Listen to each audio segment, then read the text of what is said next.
the command of reality. That's just one of those phrases that sounds profound and it feels powerful, signaling psychological dominance. I just came across this video about influence from this guy, Chase Hughes. Chase Hughes is a former military veteran turned world-renowned expert in behavioral analysis and human influence. He has trained Secret Service agents, Navy SEAL leaders, CEOs, and government officials to master communication, behavioral detection, and persuasion. Now he comes across as this unassuming, seemingly trustworthy guy with benevolent intentions. But I don't know if that exactly is the case. I want you to pay close attention to what he says in this video. So let's take a look. You don't understand influence because you never become influential. Think about the difference of doing influence and being influential. Now that is a great point. There's a distinction between quote unquote doing influence and being influential. Doing influence is an action. It's deliberate, it's situational, it's intentional. You're actively trying to guide someone's thinking right now. Now, being influential, on the other hand, you don't have to try. People listen to you because of who you are, what you've done, or how you carry yourself. Your choices sets trends, naturally affecting people without acting. You're that guy, a gravitas, if you will. It's a state of being. People don't think real influence is really possible. He says something there that's interesting. Like, people think that real influence isn't possible, and he makes a face. He's showing up on all these podcasts, and I think he's dying to be influential. But I don't think he is. I think it's a persona. There's something that he wants to become. He wants to be something he's not. So let's see where this is going. Influence doesn't live in techniques. It lives in a person, in people. And this is why most people fail. So he said the thing that's actually true. Like, it's not a technique. It's naturally affecting people around you without acting.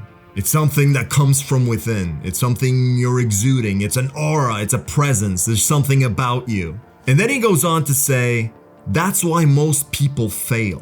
See, the thing is, like, being influential is not something you do and mess up. You can certainly fail at things required to become influential, but you don't fail at being influential. Most people think they know what influence is. They think it is persuading a person, a technique of some sort, some kind of cool tactic that they write in a notebook and they memorize. We're shifting and sometimes breaking a person's reality. And most of the time they don't know it's us that's doing it.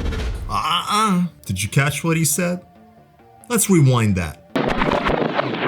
We're shifting and sometimes breaking a person's reality. And most of the time they don't know it's us that's doing it. He literally said, we're shifting and sometimes breaking a person's reality. And most of the time they don't know it's us doing it. He just finished up talking about influence and being influential and the difference and how that's not a technique. And yet here he is, outright manipulating you. What he's talking about here is covert influence. When you're manipulating, you literally have a hidden agenda of some sort, and you're using tactics. That sentence was slipped in deliberately as a covert flex, a kind of, if you're really paying attention, you'll realize I'm telling you what I'm actually doing. What he's saying in between the lines is, I can manipulate people so effectively that they don't realize I'm the one doing it, disrupting their mental framework, altering someone's perception of reality, including you, watching right now.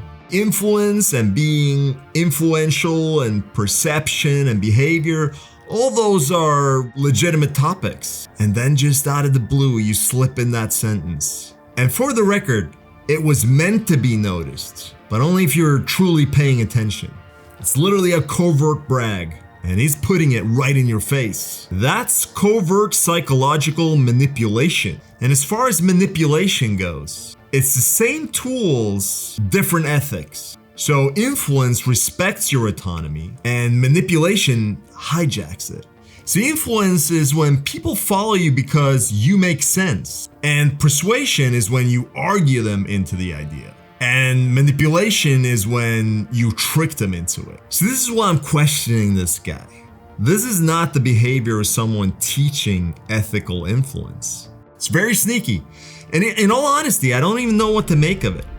In 1951, a dude walked into a bank in Denmark and convinced the cashier to hand over every dollar using just his voice. He hypnotized the bank teller without a weapon, without any threats of any kind. And in 2014, a car dealership manager handed over a brand new SUV to a man who just calmly told him to do it. And later on in an interview, the manager said it just felt like a dream.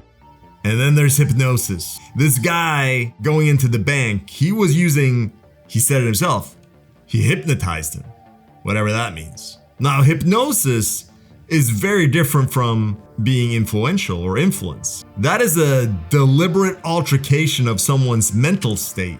And in the second example, he's talking about this car manager and, it felt like a dream. He gave away his car. Now, I don't know if he's got a laundry list of all these examples. If this was something that a lot of people could do, so to speak, it would happen more frequently. Like you would just walk into the store and take whatever you needed, plus ask for change on the way out. Like these are extreme examples. And so in other words, it sort of makes them null and void. These people aren't using scripts. They use command of reality. Command of reality.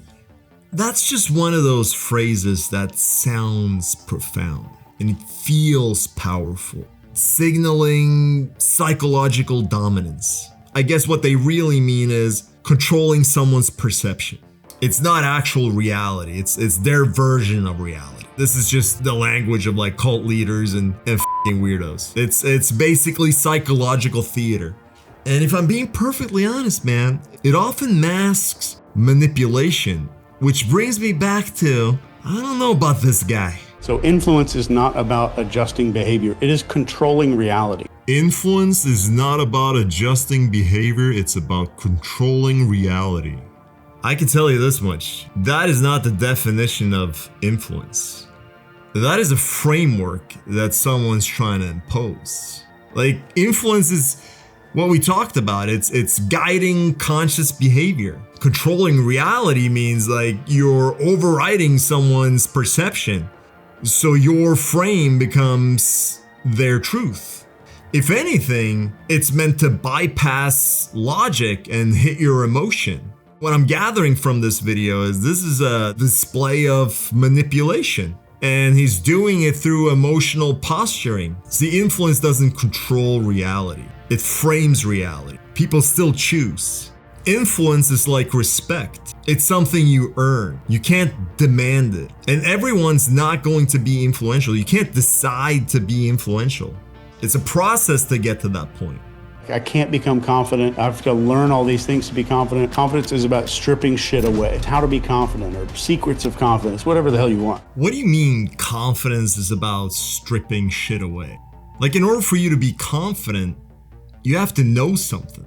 Or else it's just posturing. I used to skydive. I wasn't confident the first time I jumped out of an airplane. I wasn't confident at all. I didn't even know what I was getting myself into. It's not about stripping away shit. Confidence, if anything, comes from the knowledge and lived experience. You're confident that you can do something because you've done the hard work.